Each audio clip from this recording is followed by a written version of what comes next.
Hi there, I am Jacqueline Bodnar, and I received all of your questions that were sent to me by Professor Stanko, and so I'm going to take a few minutes to try to address all of them. And this is the first time I've done a recorded response, so please forgive me if I kind of have to shuffle through my notes here. All of the questions were sent to me, and I want to, in no particular order, I'm just going to go through them, and I will say who sent me the question, and then try to answer them to the best of my ability. So, the first question comes from Sherry, and she has concerns about age discrimination when it comes to writing. And I read all about the concerns that she has about that, and she's afraid that people are going to discredit her and not want to hire her to do writing because of her age. Honestly, I don't see that as a problem. I think it's probably a problem that it's something that you're more concerned with than somebody who is actually hiring a writer. I can't imagine anybody looking at a picture of somebody online and saying they're too old, I don't want to write for them. Now, if you're trying to get hired into a position full time to go work at a company, and maybe that's more of an issue at that point. But if you are somebody who is wanting to be a freelance writer, I can't see that ever being an issue. So I would not shy away from not having a picture of yourself on your website, because I believe that all writers should have a picture on their website. People want to have a face with a name, and they want to know who people are. And I think that you should put the picture on there. If you're uncomfortable with your picture, have a professional picture taken. If you think that it makes you look too old, find one that's 10 years, it's from 10 years ago, and put that up. Nobody is ever going to question when that picture was taken or how old you are in the picture. I think that it's a non-issue. It's something that you're thinking is an issue, but really it's not an issue at all. Also questions from Sherry. She wanted to know if I was writing professionally before I entered into the Chatham Professional Writing Program. And yes, I was. I was writing professionally as a full-time freelance writer for about 5 years before I decided to get the master's degree. I didn't feel as though I needed the master's degree necessarily to advance my career, but I wanted it for personal reasons. I was interested in just having that stamp of expertise on there that I'm a master of professional writing. And also, another thing was that I had a little bit of interest in being able to teach, like at the community college level, and so I thought that would be something that I would need in order to be able to do that. Coincidentally, I was offered a position at the community college level, and after I spent a few days putting together the syllabus, I ended up turning the position down because it turns out that I calculated how many people were going to be in the class, how many papers there were, and I just thought I'll never have time to do my writing, which is my first love. I want to write. So I ended up trying to, back away from that and just saying, okay, that's not something that I really want to do. It is maybe further down the road, but right now I'm more interested in the writing than I am in the teaching. Also, the next question that she had was, did I start writing professionally after my BA degree? The way my story goes is I had always been a really good writer, and people used to tell me I was a good writer, but I never ever considered it as a career. It was just something that didn't cross my mind, and nobody had ever said anything to me about it. So what happened is in my senior year of college, I saw an ad in the student newspaper that said they were hiring staff writers. And a bell just went off in my head, and a light bulb, and I just said, that's it, I'm going to do that. And I went down, I applied, had no experience, and I said, I want to do this. And they hired me, and I started writing for the college newspaper for my last year, and I also signed up for a journalism class for news writing. So at that point, I knew at that point that was something I was going to do. And then after I finished my bachelor's degree, it was within a couple of months that I decided to be a full-time freelance writer. And she also wants to know, is there hope for someone who has never written professionally before this program? Yes, of course. I don't think that there's any stipulations that you have to have been writing for so long. It's just a matter of you and getting started and putting your name out there and doing the work. Okay, the next question comes from James, and he wants to know what the most important thing to focus on when starting a freelance writing career. And I wrote down a couple of things here. Number one is marketing yourself.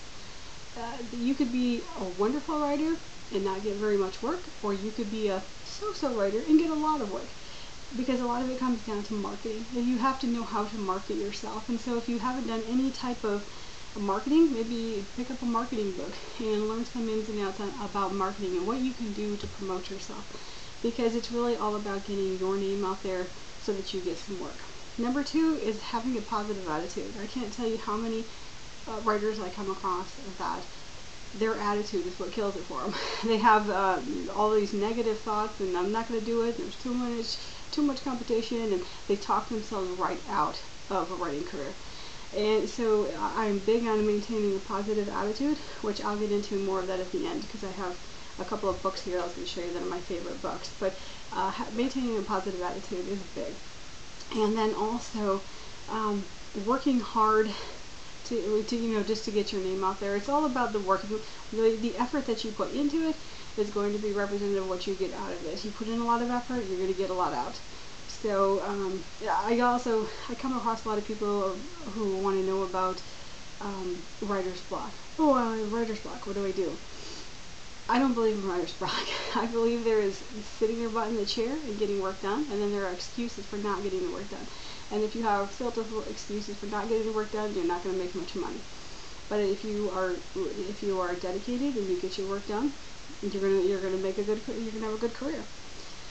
Second question from James is, what are your feelings about bidding websites like Freelance? They can be good and they can be bad. I've had good experiences with them. I have made good money on the sites like that, and I've also found a lot of good clients. But you have to not get caught in the trap of underbidding what you're really worth. A lot of writers do that. I will see writers go on there and bid to do work for next to nothing, and it always kind of makes me sad that they do that, because not only are they shortchanging themselves, but they're also hurting the profession. When somebody believes that they can get an article for free, or they can get it for $5, then that changes their attitude, and they believe, well, everybody will write for that. And so those aren't professional rates. So if you can go on those sites and maintain putting in bids that will give you a professional rate, then they're good. They're a good way to make contacts. But if you're going to go on there and you feel like you have to keep bidding less and less and less to try to get work, then you're selling yourself short, and you're going to be better off looking for work elsewhere. 3, what is the best way to meet other writers in your local area? That's a good thing to do, especially for new writers, is join the writers groups. They're usually in all of the major cities. You can find writers groups. You can even find them online if you live rural. You can find them on meetup.com. You can find them on Facebook. Look at your, like I live in Florida, so we have a Florida Writers Association, and then they have branches in different areas. If you don't have one in your area, start one. You would be amazed at how many other people are actually looking for one just like you are. So don't be afraid to actually start your own writers group. And then you can put it on Meetup yourself or on Facebook, and then get together people who can network and just talk and maybe bounce ideas off of each other. So it's a good thing to do, and you should take advantage of looking for that. Let's see here. I went over that. Gary. So let me see. Gary here. He wants to know about teaching online. Do you have any suggestions to make the chances better? When you're getting a master's degree, you should be able to find some online teaching jobs if you want to. I haven't looked for anything like that, but I know that if you were to go to like hireajobs.com, you probably would find some on there. And you just have to look around for that. I think that you would be able to do it though. Another thing too, to get teaching experience, is to check into your local community college, as well as if you have community centers. You can actually start teaching your own courses. You can suggest them to them and set up your own courses.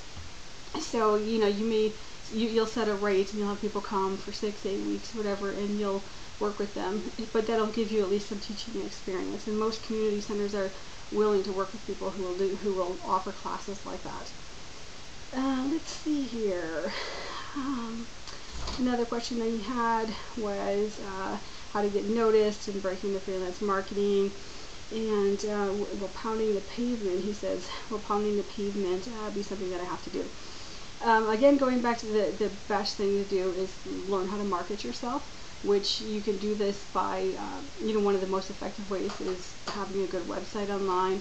You can do it by blogging. Make sure you have good business cards.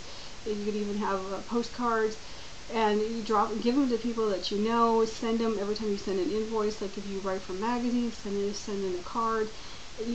In my first year writing, I had to spend a lot of time marketing myself, But then after that, you build relationships with editors and with companies, and then they start coming to you. So you won't have to market yourself quite as hard after that. It's the first year where you're going to have to do the most work to get your name out there. After that, you should have routine, repeat clients, referrals, and so it gets a little bit easier on the marketing end.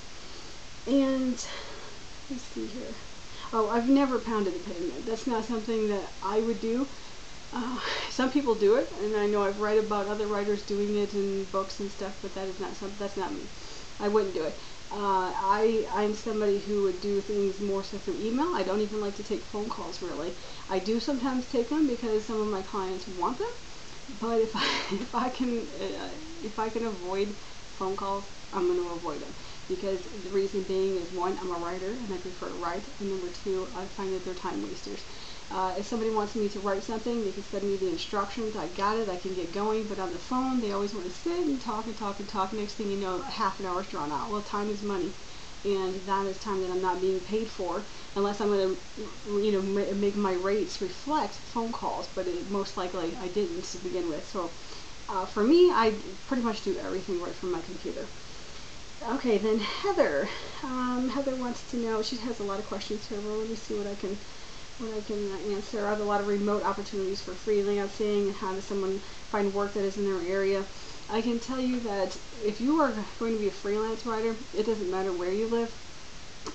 I personally have probably only worked for one or two people in my actual area. All of my work comes from all over the country, and also outside of the country. So where you're located makes no difference as a freelance writer. That is totally irrelevant. So I wouldn't even worry about anything like that, especially when you're getting work online. If people are contacting you through those methods, they're not. Nobody really cares where you're living. I haven't come across people who really are concerned with where I'm living. Sometimes they want to know where I'm living simply for the fact that they want to know like how the weather is there, because they'll know that I live near Daytona Beach, and so they'll want to know something like that. But otherwise, it's not, as it pertains to writing, it's a non-concern. Sorry, I keep looking out the window, but I see a dog running around out there, so it keeps catching my eye. Okay, what are the most important rules, tips to follow as a professional writer? I would say, number one, be professional. You're going to have a lot of people who make you angry, get on your nerves, challenge you, and you have to maintain being professional at all times. Another thing too is always get 50% up front if you're working with a new client. If somebody hires you, let's say, to do a copywriting project, and it pays $400, you get $200 up front, and then the rest of it is due upon you returning in the work. This is a standard practice, and so anybody who's legitimately hiring you shouldn't bat an eye at it. When it comes to magazines, it's a different route. You'll have to wait until publication. They always pay on publication, and that can be sometimes painstakingly slow. My first article that I ever had published, I got paid for almost a year after I had submitted it. So you do have to wait on that end when it's magazines, but everyone else, corporate clients, anybody like that, if you're going to write some web pages, whatever, you should be paid for half up front, and then the rest of it upon turning in the work. Unless you've worked at other arrangements. If they're a repeat client, you may not want to insist that they give you half up front, but any first-time clients do that to protect yourself. And then also, don't worry about your 5%. This is just something that I've come up with over the years. During my first year of writing, I would get a few complaints here and there from people who weren't exactly happy with my work. And I got to a point where I actually had considered choosing a new career. I just said, I can't do this. People don't like my writing.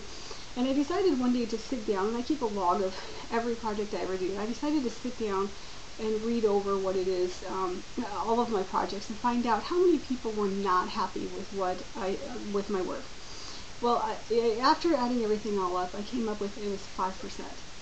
And so I was giving all of my attention to 5% who didn't like my work, while the other 95 were perfectly happy. And so a lot of people do that. We tend to focus on the negative over the positive. And so then I started changing right then. I said, I'm not going to find a new career because 5% of people don't like my writing. What you have to understand is that you will never please everyone. Never. And I'm okay with that now. As long as 95% of people are happy with my work, anybody else who isn't, they're part of my 5%. I accept that, and you move on. And so you have to maintain doing that, and that's to help keep your sanity so that you don't become discouraged and you want to give up being a writer. Let's see here. Did you have prior to writing experience? Yes. Well, my writing experience, I had already explained that. How long have you been writing? I've been a full-time freelance writer for 8.5 years now. And my favorite genre, I'm a nonfiction person, just simply because I love to learn, and that's one of the wonderful things about being a professional writer, is that you learn constantly. I've been hired to write on so many different topics that is just, I'm always learning new things, so it's wonderful. And let's see, do you have any special kind of training, like self-development or others? I wouldn't say exactly special training, but I am somebody who always maintains reading books on writing. You know, if the library comes out with a new book on writing, I mean, even 8.5 years into my career, I will still pick that book up and read it. And I may only find one or two nuggets of information that is different than anything I've read before. But if I find one thing that's useful to me, then I think it was a success. So I always maintain still reading new books, even if it's not even in what I write. The other day I came across a book at the library about writing romance novels. And I haven't ever written a romance novel, but I just thought, you know what, I'm just going to read through it and just see what's in there. And so you never know what you're going to learn. A lot of these books have the same information, but the more you keep reading them, the more repetitive it becomes in your mind and the more you know it. And also, there are nuggets of information in each one that you can take and use in your career. So, okay, let me see here. Going further, challenges. Oh, that was the rural thing. Again, that's a non-issue. I really don't think rural is an issue at all. I think I've lived here in the Daytona Beach area for 6 years, and I had one magazine I was writing for regularly. I was a staff writer for Freelance staff writer. But otherwise, corporate work, I've had like one client in my area in the last 6 years. I don't even look for them in this area. If they happen to hire me, great. But I have the entire world to find customers, clients. I don't like try to just find them right here in my own area. So it's really a non-issue. And also, she had a question about finding real jobs versus fake jobs. And if you look on some places, Craigslist or whatever, you may find some places that are offering jobs that probably are not legitimate. And that's in any field. There's people out there who are preying on people who are looking to make some money. So what I would say to that is, and I wrote down a couple of notes here, if it sounds too good to be true, it probably is. And another thing too is if people want free writing samples, that's often a sign that you don't want to get involved.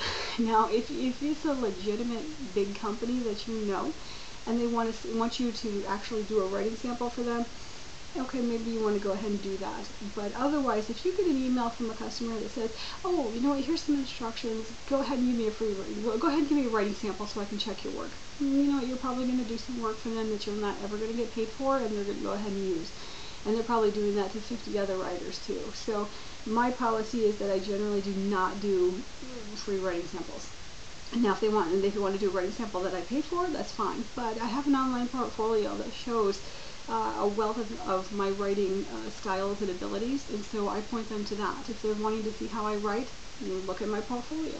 There's no reason to do free writing samples. But people will run scams when you do free writing samples when really they're just getting free work out of you. And also, if they would come looking to you for a lot of suggestions. Back when I first started writing, my first couple of months, I had a guy contact me and say, hey, could you take a look at my website and tell me all the different ways that I should upgrade it? And so I did. So I sat there for half an hour going over his website and writing all these suggestions for him and sent it to him, and I never heard anything back from him. So again, what I did is I did some free work for this guy. We basically gave him some consulting for free, and I never heard anything. So be careful. People who are asking you to do work and you're getting nothing in return,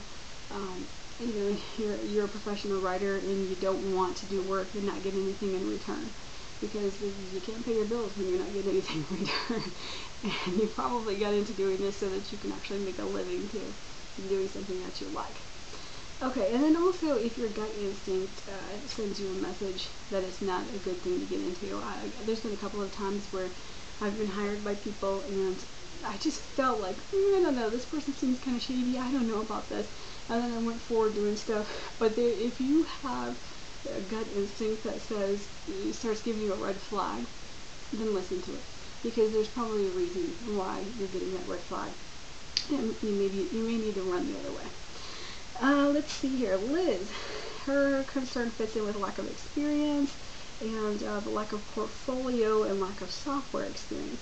Software experience should not be an issue unless you are actually trying to get hired into a company full time as a freelancer. I can't see that would really be an issue. Let's see here. Portfolio. A lot of people are always concerned about a portfolio. Because they don't have the work, and how do you get the work to create the portfolio without it? Well, let me tell you what I think that you do. You create a fictitious company in your head. You just say, Joe Schmo's Carpentry, and create a range of pieces, of collateral pieces for that person under that name. Write them a press release. Write them a brochure copy. Write them a sales letter. That becomes your portfolio. When people want to see your portfolio, they don't want to see that you know how to get hired. They want to see that you know how to write. So as long as they can pull up something and read your writing ability, they're never going to question whether or not you were paid to write that piece. Now, I'm not saying go do work for free for someone else to build your portfolio, because I don't think that's a good idea. What I'm saying is create a company for yourself and do the work on your own. Just create, just sit down, do the practice, create these documents, put them on your portfolio. No one's ever going to question were you paid for it, how many times have you been hired by people, and you're going to demonstrate your writing abilities. Now, if anybody was to ever ask you, well, is this a real company? You would say, oh, these documents demonstrate my writing abilities. They're examples of what I can do. So people are always worried about the portfolio, but for me, that's a non-issue. That's how I would build my portfolio if I didn't have one. So I wouldn't even worry about that. Let's see here. Then she wants to know about publishing software, such as InDesign or Publisher. Again, if you're going to be hired working for a company, that could be an issue. Maybe they want you to learn that stuff. And if it's a job you're really interested in, then I would say take a course and learn it. As a freelancer, I haven't needed to know anything like that. I write, and so I have been hired by people in the past to do design work, like say designing a brochure or something. But I don't personally do that. I outsource that work. I will actually myself go and get a graphic designer who will do the design work. I will pay that person, and then the whole entire piece would come from my company to be submitted to the client, and the pricing would all be factored in. If somebody hires me to create an entire brochure, I know that I need to take care of the writing, and I know that I need to take care of the design. And so let's say it's going to be $100 for me to have somebody do the design work. Then I know on top of my fee for writing, I need to charge an additional $100 at least to cover paying somebody to do that design work. So that's something you can do as a freelancer. But if you're going to work for somebody in-house, you may have to learn those kind of programs. It's really up to whatever they are looking for. But also, as a writer, I'm not so sure that you'd have to know those things, and if you're actually doing graphic work. But most writers, I think that you would stick with writing. And let's see here. Also, use your schoolwork as part of your online portfolio that you're trying to create. When you're putting together your portfolio, you've done a lot of work through this master's degree program. Use that. I know even in this final course that you're in, you have created some really good documents. Use those. Every one of those are professional documents that demonstrate your work ability. Again, people are not looking to know, can you get hired by people? They're looking to see that you can write. So just use those to your advantage. That's exactly what I would do. And let's see here. Coming from Brittany, she says, the biggest concern I have about becoming a full-time freelance writer is never-ending search for work. Imagine it gets easier as a seasoned writer, but taking the leap from part-time to full-time seems like a lot. Okay, so in one regard, yes, you're right. Your first year is the hardest because you do have to really work at getting your name out there. I would say the first year is the hardest. You are spending a lot of time marketing yourself, making a lot of contacts. But after that, you'd be surprised how it's not quite as hard as it was that first year. The first year, I spent a lot of time getting my name out there, making contacts. Back then, I used to do a lot of magazine writing, and so I made contacts with lots of editors over that time. And after a while, though, they all start coming to you. If you consistently turn in good work, they're going to start coming to you, and so you'll no longer have to keep spending so much time putting your name out there. And then again, you will have repeat clients. If you get, let's say you were doing work for corporate clients, you're going to get repeat clients, and you're going to get referrals. And so you are still going to spend, you're always going to spend some time marketing yourself, but you are going to spend less time than you were to begin with because you are going to have that repeat work that's coming in. So, it's while it's not always there for you, it definitely gets easier. It's just the first year. And, if it was me, well, for my first year, I didn't work on building freelance writing. I know a lot of people say, well, do this part-time and work. No, that doesn't work for me. I just went for it. I went straight into, I'm going to be a freelance writer, this is going to work, and I didn't look back. Because I figured, why spend half of my time in a job that I didn't want to be in, and then trying to build my freelance career when I could just take those hours and put it into a freelance career to get to where I really want to be. So I just figured those hours were better spent building my freelance writing business. So, let me see here. And then next we have, finally we have Anthony. And Anthony wants to know about the biggest concern is the length of time to get hired and lack of experience. I'm not sure that if you're referring to getting hired at an actual company or freelance writing. If you're getting hired for a company, that could be an issue because, the jobs are not exactly plentiful right now. But freelancing, there's lots of freelancing work. Let's see here. Oh, he says I've heard stories of people spending 3 to 6 months looking for work until they finally land a job. That has to be somebody who's looking to get hired directly. I can't. If that was freelancing, then they're doing something majorly wrong because there's no way as a freelancer you're going to spend 3 to 6 months looking for work and not get hired. If that happens, then I would say that you have done something wrong. You're sending out the wrong email address or something. Because I just can't see that happening in the freelance world. And let's see here, how do I make myself stand out from people that have about 10 more months of experience than I do? Personally, I would never let 10 months stand in my way. 10 months is nothing, when you think of the amount of time. 10 months is nothing. I wouldn't even make it an issue. One of the important things that you have to remember when you go to let people know, or whether you're bidding on jobs, whether you're submitting queries for magazines, whatever it is that you're trying to do, don't tell people you're new. Why would you do that? Why would you stand there with a sign and say, hey, I don't have a lot of experience? You don't do that.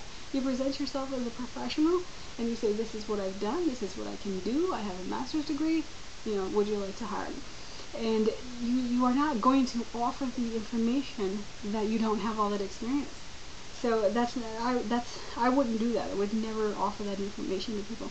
And if there was a job that I wanted to apply for and I was 10 months short of the experience that they had said they needed, wouldn't stop me a bit from applying. I still would, because you still have a chance. If you can submit a good portfolio and demonstrate your abilities, you may still be able to qualify for that job. I would not let 10 months worry. I wouldn't worry about it. Another way that you can get experience too is that you can become a stringer for a local newspaper. If you're interested for writing for magazines or newspapers or anything like that, local newspapers, especially right now when jobs are not plentiful at them, they hire stringers, which are freelancers. And so if you contact them, you may only make $50 per article, but they are a good way to get experience, get to know the editor, and then also build up your portfolio with them. So you could contact local papers and ask if they have any stringer positions, especially smaller community papers. That's always a good way to get your foot in the door there and get to know the editor. And let's see here. He also wants to know how you set your timeline for project completion. This is important as a freelancer because you need to know how long it takes you to do something. If you are someone who is going to take a, let's say, 400-word article, and for me it takes 20 minutes to write, but you are somebody who takes 2 hours to write it, you need to know that so that you can plan accordingly. And I have a calendar system. Any work that comes into me, I calendar it out. As soon as I've been hired for it, I get it on my calendar so that I can look at my calendar every day. I know what I need to do. I know when projects are due, and you'll get better with that just when you know how long it takes you to actually write something.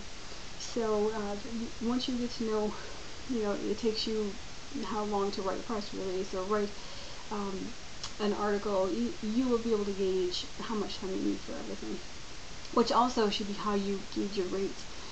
You should have an idea in your mind of how much money you want to make per hour, and I never give someone an hourly rate that I want to make because it would shock them.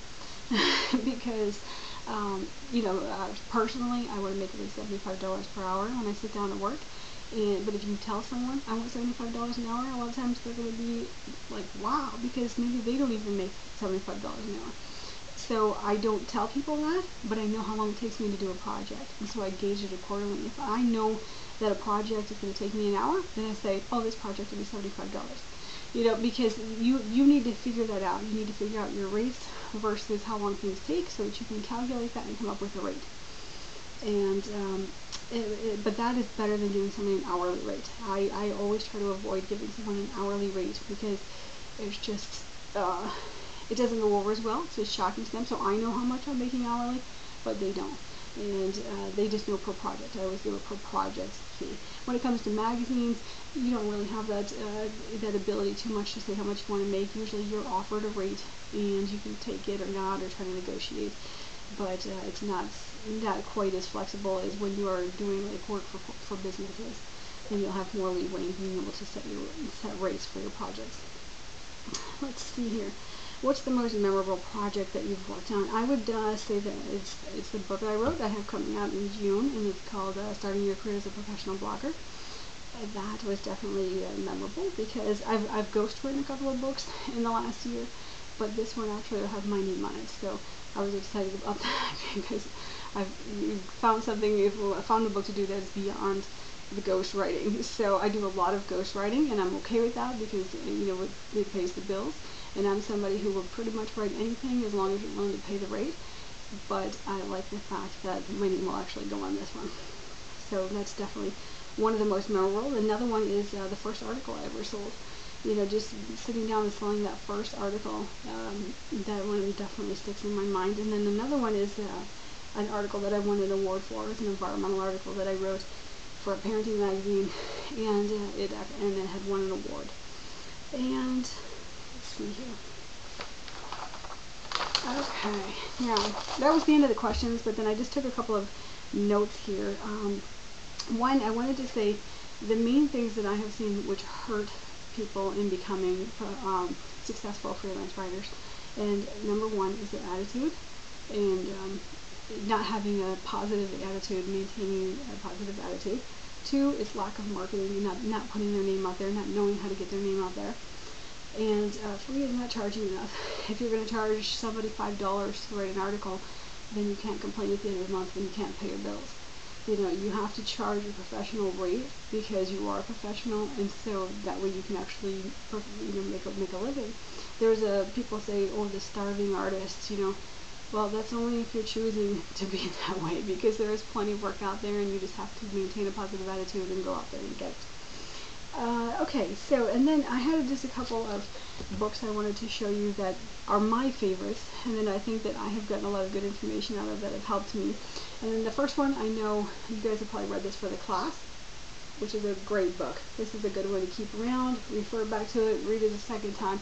It definitely has a lot of good information in it.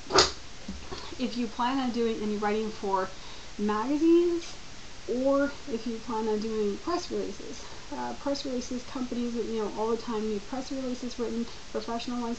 You need to write them in AP style. So because they are submitted to magazines, newspapers, so get to know AP style book and use it. Okay, this is one of my very favorites when it comes to doing corporate type writing and setting up your own like professional writing service. And this is by Steve Sloan White. It's called Start and Run a Copywriting Business. I think it's a wonderful book. It is just straightforward with information on how to start a copywriting business and make money at it, and it's a really good resource. And then going back to talking about positive attitude, to tell you a little story real quick. When I first decided that I was going to become a freelance writer, I had just announced to everyone and said, I'm going to be a writer. And some people were like, okay, nobody just decides overnight to go be a writer. And I said, well, I am, and I'll do what it takes to make it work. It's going to work. I never, ever doubted that it would work. In my mind, I just figured I'll find out what does work, what doesn't work, and I will make changes as necessary to get there. The way I look at it is, if you go to head out to grandma's house on Saturday and you hit a roadblock, you don't turn around and go home. You find a new way around it, and a new way around it until you finally get there. And that's how I've approached being a writer. I just thought, I'm going to do what it takes. If I find out something doesn't work, I'll find out what does work. And so a few years later, for me it was just always it will work. I never once doubted it. Well, several years later, actually, I was in a writer's club, and one of the ladies asked me my story, which I just told you, that I just always had this attitude. I never had doubt. And I told her this, and then she said, laws of attraction. We use laws of attraction. And I said, what are you talking about? I had no idea. And then after that, I was introduced to The Secret. And The Secret, if you're not familiar with this book, is about laws of attraction, which basically is about bringing to you what you want. It's about having a positive attitude and using that to get the things that you want. And that is exactly what I used. When you have an attitude that you can maintain, that there is no failure, failure is not an option, as Stephen B. Anthony said, then that's what you bring to yourself. You envision what it is that you want, and then you focus on that, and it happens. Too often people spend time worrying about all the what ifs and thinking about all the bad things that could happen, and what if this doesn't work, and what if that doesn't work. I never once thought that stuff. In my mind, I just said, I'm going to be a writer, I'm going to do what it takes, and I'm going to make my living as a writer. And for 8.5 years, that's what I've done. And I can tell you that I've had the best job I've ever had in my life. I make more money than I've ever had as any job. And I also have it's the best. I have the flexibility. I get to be with my kids when I need to. I take off every Thursday morning and go work out, volunteer in my kids' classroom. And then I get to call the shots on what I do. So it is the best, but you have to maintain a positive attitude, and the best way to do that is to learn about the laws of attraction, I think, so that you focus on good thoughts and focus on being positive and bringing to you what it is that you want. If you want success, you can make it happen. You just have to, stay the course, and don't let those little fears of failure ever enter your mind. So, and there's a couple of other books that I don't have because they're on my Kindle, so I can't actually show it to you, but I wrote them down. 2 of them are by Natalie Goldberg, and you may have heard them before because one of them is very famous, which is called Writing Down the Bones. Natalie Goldberg books are great, and they really get your mind thinking about writing. So one of them is Writing Down the Bones and Wild Mind. Both of her books are wonderful. Another one is Forest for the Trees. This is another writing book that is written by an editor, so it's an editor's take, and it has some fabulous information in there. It's called Forest for the Trees. And okay, those are the only other ones. The other ones I had already showed you. So anyway, but there's always something new to learn. Keep on reading and looking for information. If you don't subscribe to magazines like Writer's Digest, I would suggest doing that for at least 1 year, because there is information in there that can help you. After a year, it becomes pretty repetitive, but it's definitely helpful for a year. I believe that the writer actually just went under like 2 months ago. So, but otherwise, read blogs and, just continuously read. There's always something to learn. Maintain a positive attitude, and don't give up. Just keep on going forward. Do something every day to move your career forward. So good luck to you, and I hope that this was helpful. Thanks. Bye.